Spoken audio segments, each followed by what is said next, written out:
Good morning, Stand 7. I hope you all have completed the previous chapter Suvira that was done in the last English literature class. In today's class, we are going to start a new chapter, that is chapter 4, Uncle Podger Leaves for Work. So we are going to start this chapter, Uncle Podger Leaves for Work. So let us see what is the story about.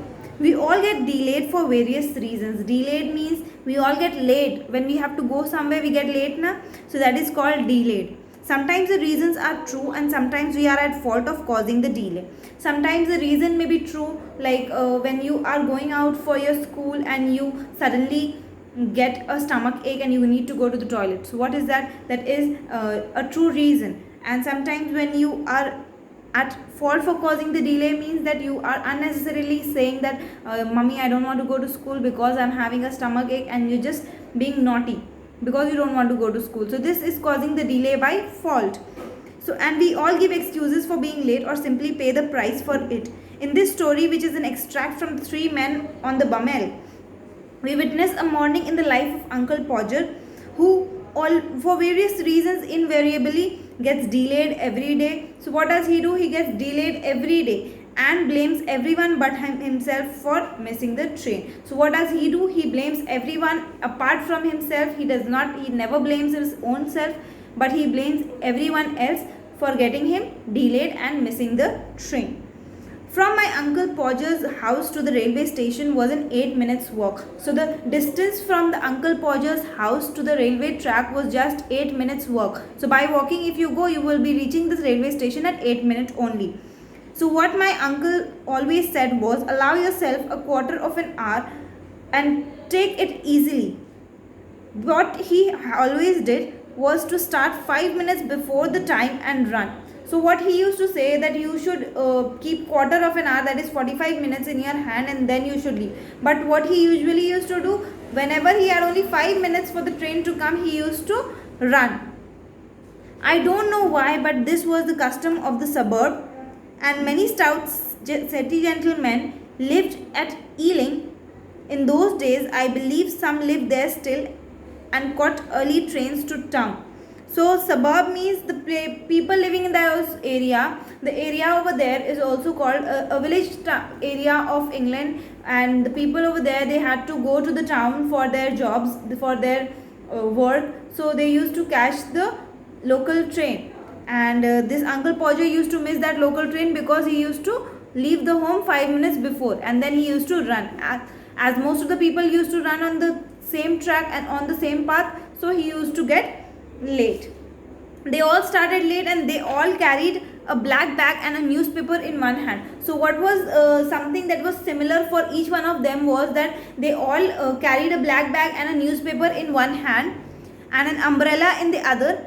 For the last quarter of a mile to the station, wet or fine, they all ran. So whenever they ran through the path may either be wet or the path may be fine, dry, but they used to run on that path. Folks with nothing else to do, nursemaids chiefly and errands boy, with now and then perambulating costermonger added, would gather on the common on a fine morning to watch them pass and cheer the most deserving. So what did the people over there used to do? They used to gather around and then they used to cheer each and every people, so that who wins and who goes to the railway station first.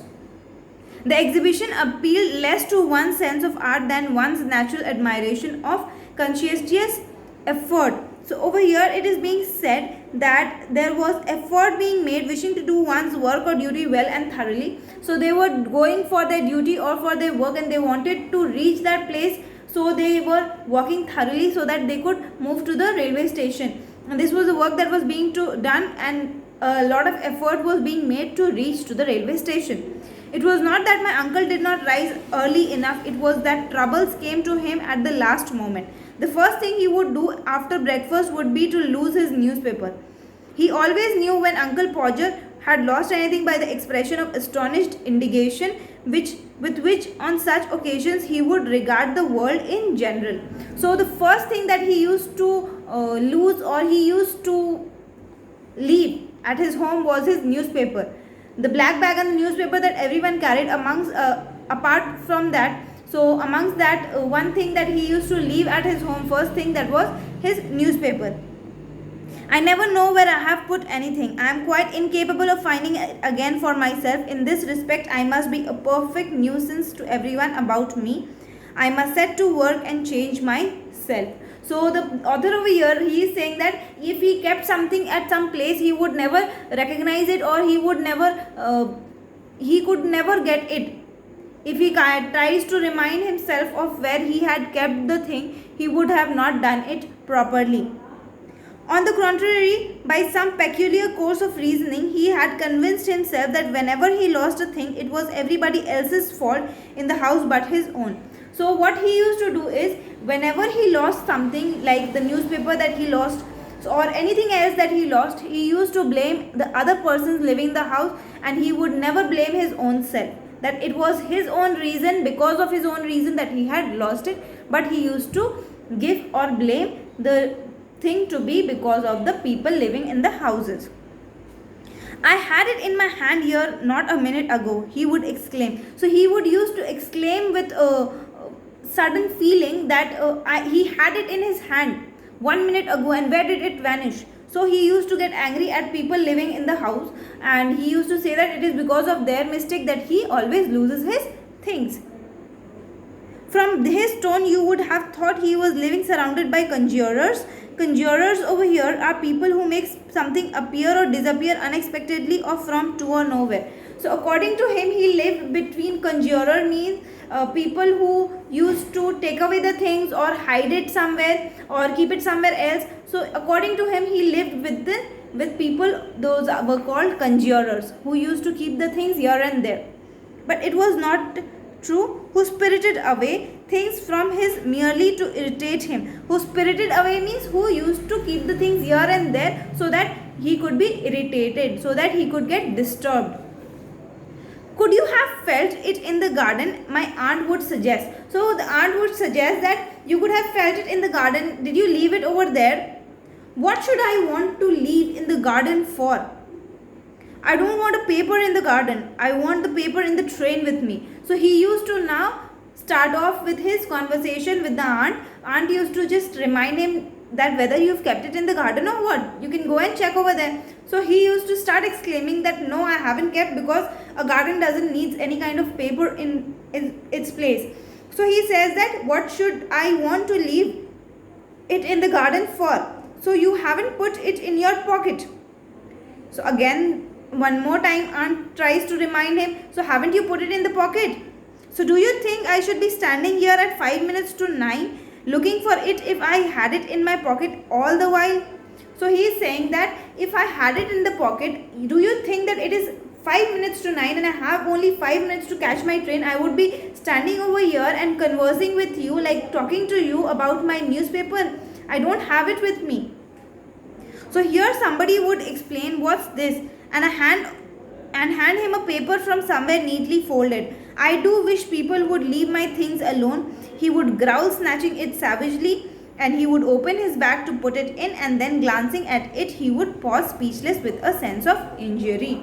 So what happens is that someone else would get a newspaper, and a folded newspaper, and he would give it to him, and when he keeps it inside, he used to check it first. So what he sees, what's the matter? My aunt would ask. The day before yesterday's, he would answer, too hot even to shout, throwing the paper down upon the table. If only sometimes it had been yesterday's, it would have been a change, but it was always the day before yesterday's. So what happens is that in order to make him leave at time so that he does not misses his train and blames anyone else, what does the people in the house do? They used to place him or give him the newspaper of a day before yesterday, and then what they used to do is they just folded it so that he used to keep it in his bag. But he is very clever. He used to just see the date first, and when he saw the date, he started shouting that it was not today's paper, but it was a day before yesterday's paper. And so he started shouting and shouting. We would find it for him eventually. As often as not, he was sitting on it, and then he would smile not genially. So what happens is, after everything, the newspaper is found, and where is it found? It was found below Uncle Podger only on his seat because he was sitting on it only.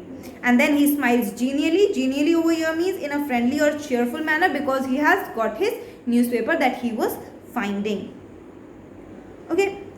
With the weariness that comes to a man who feels that fate has cast his lot among a band of hopeless fools. All the time, right in front of your noses, he would not finish the sentence. He prided himself on his self-control. So now he thinks that he has found the newspaper and then he starts moving out. This settled, he would start for the hall where it was the custom of my Aunt Maria to have the children gathered ready to say goodbye to him. So what did Aunt Maria do? She used to keep all the children gathered over there so that they could wish Uncle Podger a goodbye. One of them, of course, was sure to be missing. The moment this was noticed, all the other 6 would without an instant's hesitation would scatter with a whoop to find it. So there were 7 children over there, and if one was also missing, they used to hesitate and then they used to go on finding the other one. Immediately after they were gone, it would turn up by itself for somewhere quite near, always with the most reasonable explanation for its absence, would at once run after the others to explain that it was found. Thus 5 minutes at least would pass in everybody looking for everybody else, which was enough time to allow my uncle to find his umbrella and lose his hat.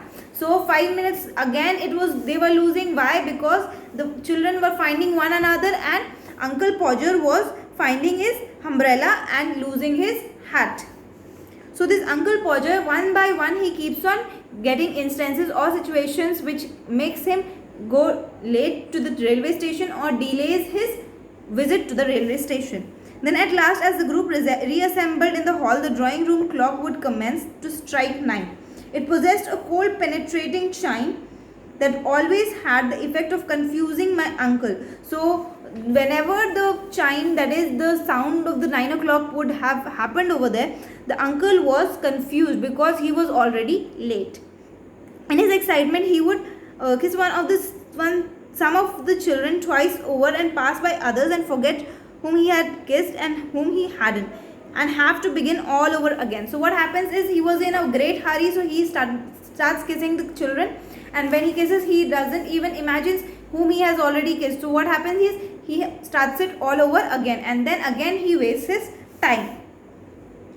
So he used to say he believed that they mix themselves up on purpose. So now what he is saying, that he is not saying that it is his mistake that he did not remind himself, or he could not recognize whom he had already kissed. So what he says that it is people that the children does this on purpose. They do this on purpose and they mix themselves up so that he gets confused. To add to his trouble, one child always had a sticky face, and that child would always be most affectionate. The child with the sticky face was most affectionate. Next, what we have is, if things were gone too smoothly, the eldest boy would come out with a tale about all the clocks in the house being 5 minutes slow, and of his having been late for school the previous day in consequence. So the tale of, like, the story, the elder one used to start saying a story that all the clocks were 5 minutes late in the house, and because of that he used to get late. So he starts saying a story. This would send my uncle rushing impetuously to the gate, where he would recollect that he had with him neither his bag nor his umbrella. All the children that my aunt could not stop would charge after him, 2 of them struggling for the umbrella, others surging round the bag. And when they returned, we would discover on the hall table the most important thing that he had forgotten, and wondered what he would say when he came home. So what is this? The story is that Uncle Podger was leaving for his work, and then every day he gets delayed to reach the station, and then he misses the train. Why? Because sometimes his umbrella, sometimes his hat, sometimes his newspaper, sometimes the bag, something or the other gets left over there only. So what did the children do? They used to rush with the things, and then they used to go, and when they would return back to the hall room, they would see that some or the other thing was kept on the table, and then Uncle Podger would return back from the work, and then he would used to yell because he had left the thing. So this is about the story, that is Uncle Podger leaves for work. So all the things that comes across, like the instances, that situations that comes which makes Uncle Podger get late for the work, but all the situations that are occurred or that comes place is because of his own self, his own mistake, but he never admits that his mistake was that he did not be on time. Rather, he used to blame everyone else, okay, for missing the train. This was the story about Uncle Podger. I hope students you have understood it. If you haven't understood it, rewatch the video or watch it again, then pause the video and again watch it. If you also have to read it, read the chapter 2 to 3 times, and after you read it, the work that you have to do for this chapter is you are going to write 25 difficult words from this chapter. Then you will be writing the meanings. There are 20 meanings from page number 55 to 58. There are 20 meanings. You will be writing all those meanings in your notebooks neatly. You will be writing about the author Jerome K. Jerome. This is the author who wrote this chapter, that is Uncle Podger Leaves for Work. Then you will be doing, after that, complete the sentences, reference to context, and answer the following questions. After answer the following questions, I will be giving you 5 different words with which you will be framing sentences. And after you're done with it, we will be completing this chapter. So don't worry about the work. Work will be sent to you.